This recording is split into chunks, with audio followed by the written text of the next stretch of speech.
Well, I use data. I use a lot of data, and I have just recently, in the last 2 to 3 years, become such. I don't want to say I'm a data queen because I'm not there yet. That's my goal, is to be a data queen.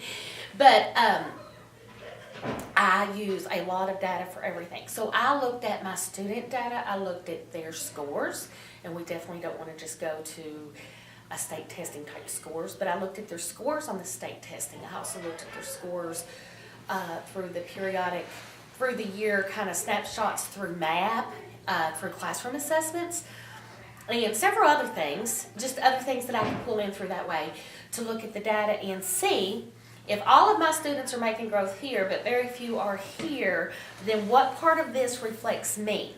What part of this is saying it's not that they can't, it's that I'm not teaching them to. So then I would start to see those things and be like, oh my gosh, this is where I need to grow. And then something else that through the whole PGES process and things like that, you learn to look at setting your own growth goals and then going back and looking at them and saying, I didn't quite meet this, so I want to extend this. And professional learning opportunities for me in those areas have become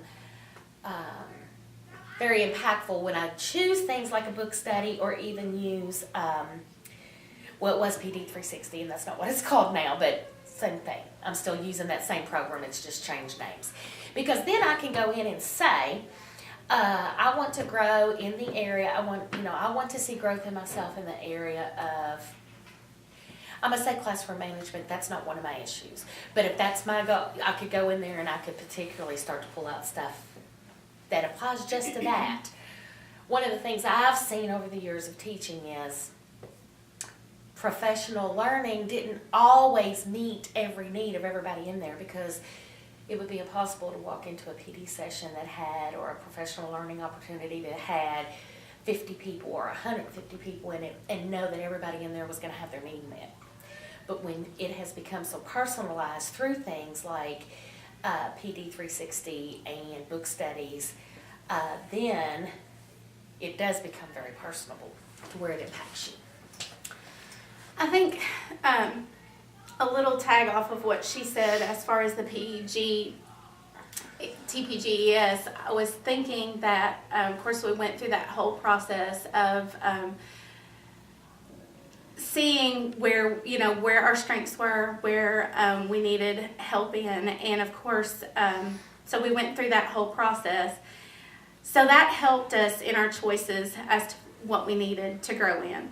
However, since I'm a science teacher, science has been a little different this year with the new standards and all of the changes centered around the NGSS. So I don't know of any science teacher that doesn't feel like they needed help in the knowledge of the content and knowing how to handle the classroom, because it is such a great shift.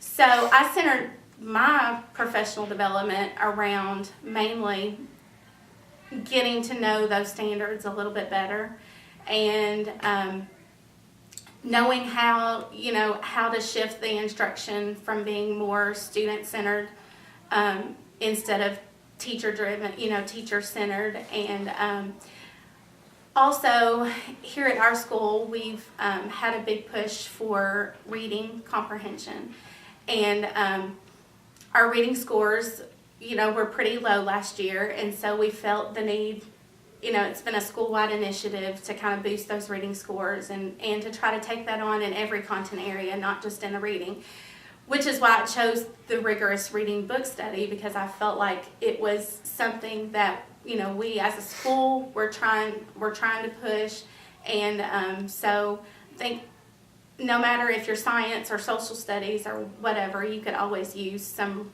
reading strategies in a classroom to help boost that reading comprehension for all students. So I tried to just pinpoint it with what I was doing at the time and what I needed.